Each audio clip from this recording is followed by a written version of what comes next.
Hi my fellow foreigners, welcome to the 45th English Harmony video episode, and today I'm going to look at November's blog posts. Those of you who haven't had time or just didn't get to read them all can watch this video and you will get an overall impression of what I've been writing about recently.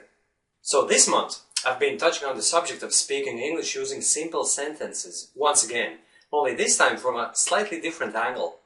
In an article called Shortcut to Complete English Fluency, Learn how to produce instant English speech, I'm discussing a technique of finding the so-called anchor words and using them to get the message across. As most advice on my blog, this technique can be successfully implemented when your brain feels stuffed with different English words and when you're trying to say something to your conversation partner. Many different versions of your possible response clash with each other, making it very difficult to verbalize your thoughts. As a result, you may start making mistakes, and the embarrassment that often follows adds to your inability to speak properly.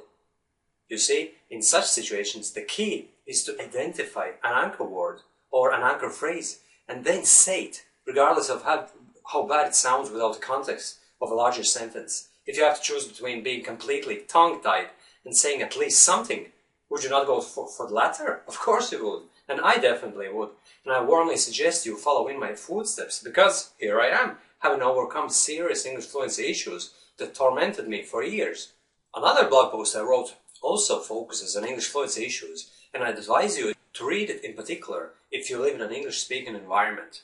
It's called Speaking English in Unfamiliar Settings, and the subheadline is Why You're Ashamed of Speaking with Your Friends in English.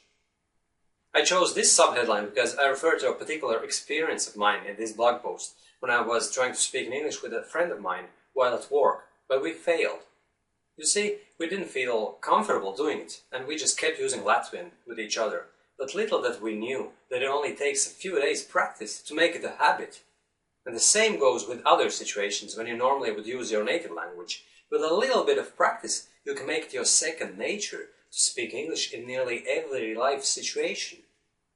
The more time you spend on it, the less you'll experience embarrassing moments when you can't say a word in English just because you use the English language for very specific purposes. For instance, if you work in an IT sector and you use English mostly for industry-related matters, you may find it a little bit harder to speak with the girl behind the counter in the local grocery store, for instance.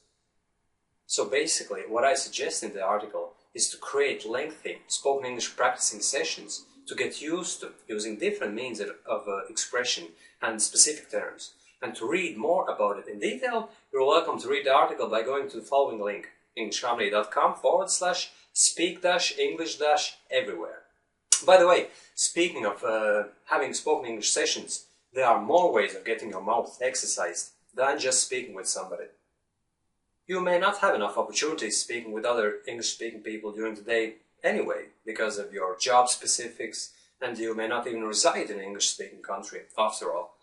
Are the chances of you getting your spoken English improved next to none in this case? Not at all. Here's another article I published in November, and it's all about active English immersion. Follow the link, read the 4 ways of active English immersion, and start implementing at least a couple of those techniques in your English improving routine.